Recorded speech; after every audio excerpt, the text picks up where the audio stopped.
It'll take at least 24 hours and about 3,500 miles before any additional clarity comes on the status of two starting defensive backs for the Pittsburgh Steelers' upcoming game.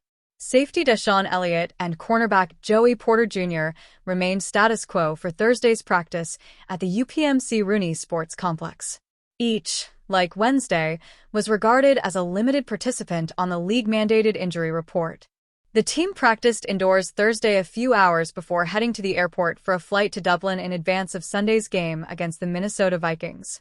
The Steelers will practice in Ireland on Friday, after which the status report for Sunday's game will be released. Neither Elliott nor Porter has played since the September 7 season opener at the New York Jets, during which Elliott suffered a knee injury in the first half and Porter a hamstring ailment in the second half. Both defensive backs returned to practice this week after 2 full weeks of sitting out. In their stead, a host of Steelers have picked up the playing time slack in the secondary to varying degrees. That group includes safeties Chuck Clark, Jabril Peppers, and Juan Thornhill, and cornerbacks Brandon Eccles and James Pierre. It had been previously announced that outside linebacker Alex Highsmith, ankle, would miss his second consecutive game Sunday. The only other player with an injury designation this week is inside linebacker Patrick Queen, but he returned to full participation at Thursday's practice and has previously played through his oblique injury. Receiver DK Metcalf, outside linebacker TJ Watt, and defensive lineman Cameron Hayward were given Thursday off by coach Mike Tomlin. By now, the Pittsburgh Steelers have made it perfectly clear that wins may not come with style points. Head coach Mike Tomlin's crew will take a victory no matter how it arrives, especially on international ground against a feisty opponent. Sunday's contest in Dublin saw Pittsburgh respond to adversity and take down the Minnesota Vikings 24-21. Injuries, both leading up to the game and during the action, put the Steelers behind the proverbial 8-ball. The absence of running back Jalen Warren, in particular, figured to have quite the impact on the offense. On the contrary, things were just fine. Speaking to the media following a clutch win, Tomlin explained why the team held Warren out. Mike Tomlin explains Steelers' decision to sit Jalen Warren in Week 4 despite some initial optimism that Warren could play through his knee injury. The Steelers simply didn't think the juice was worth the squeeze. Jalen was a pre-game decision, Tomlin said. That's why we listed him as questionable.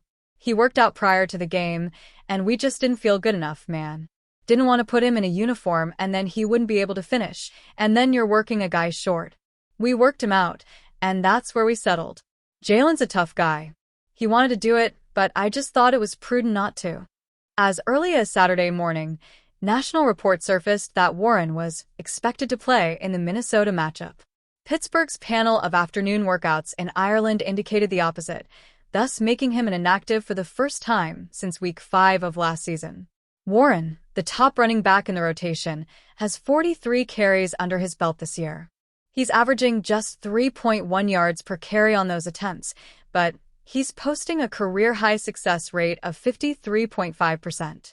He also has 11 receptions on 12 targets for 142 yards. That 12.9 yards per catch figure is also a personal best. The club felt confident sitting Warren, largely due to who stepped into his shoes on offense. Tomlin praises Kenneth Gainwell for superb performance versus Vikings fellow halfback Kenneth Gainwell was outstanding in Week 4. On 19 rush attempts, he gained 99 yards and scored a touchdown. He was also the Steelers' leader in receptions with 6, totaling 35 yards on those efforts and converting on each target he received. It was an uber-efficient game for someone Tomlin seems to trust quite a bit. He echoed that sentiment once again after the action concluded. But I've also got a great deal of confidence in Kenny Gainwell, and he showed you why, Tomlin said. Top-notch competitor and professional. He's been a great asset to us in the running game, out of the backfield. He's just a football player first, and I appreciate his efforts today. Nothing about that performance caught Tomlin off guard. He's grown to expect productivity from the former Super Bowl champ.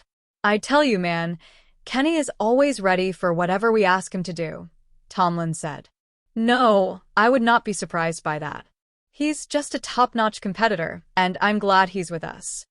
Because rookie Caleb Johnson has yet to separate from the pack, players like Gainwell are playing expanded roles. Actually, Johnson may have separated, just in the wrong direction due to special teams' woes and a lack of rushing consistency. Sunday didn't reverse the latter trend, as the first-year man mustered just 22 yards on 6 carries. According to rbsdm.com, the Steelers averaged 0.16 EPA/play on rushes on Sunday. That's a 91st percentile efficiency mark.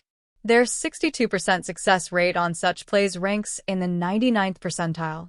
On Gainwell runs, those figures were 0.18 and 68%, respectively. It was one of the cleaner outings of the still young 2025-26 campaign. Thanks to that, the Steelers can head into the bye week with some momentum and ensure Warren is healthy for the rest of the year. The Pittsburgh Steelers are rolling against the Minnesota Vikings in Dublin, Ireland, but the team just got hit with a big injury. Star cornerback Jalen Ramsey exited the game with what appears to be a significant hamstring injury. Following a play, Ramsey was seen grasping at the back of his leg, indicating that it could be a hamstring injury. He was talking to the medical staff on the bench and has yet to return to the game. The Steelers' defense has been all over Carson Wentz and the Minnesota Vikings defense, and losing Ramsey at this juncture would significantly impact the unit. Ramsey joined the Steelers after a trade with the Miami Dolphins, and he has been fantastic in coverage for the Steelers thus far. Through 3 games, Ramsey has 6 total tackles, 1 interception, and 4 passes defended. So far through the game in Dublin, Ramsey picked up 3 total tackles. Hamstring injuries can be tricky and oftentimes severe, so the hope for the Steelers would be that Ramsey did not suffer anything that would keep him out for more than the rest of the game against the Vikings. There are no details regarding the injury, but Ramsey appeared to be in some pain when he went to the bench. He has not yet gone to the blue medical tent to be checked on, which is good news. Despite not going into the blue medical tent, Ramsey might also not return to the game, depending on what he is currently feeling with the leg injury. As stated, it appears to be a hamstring ailment, but that is yet to be confirmed.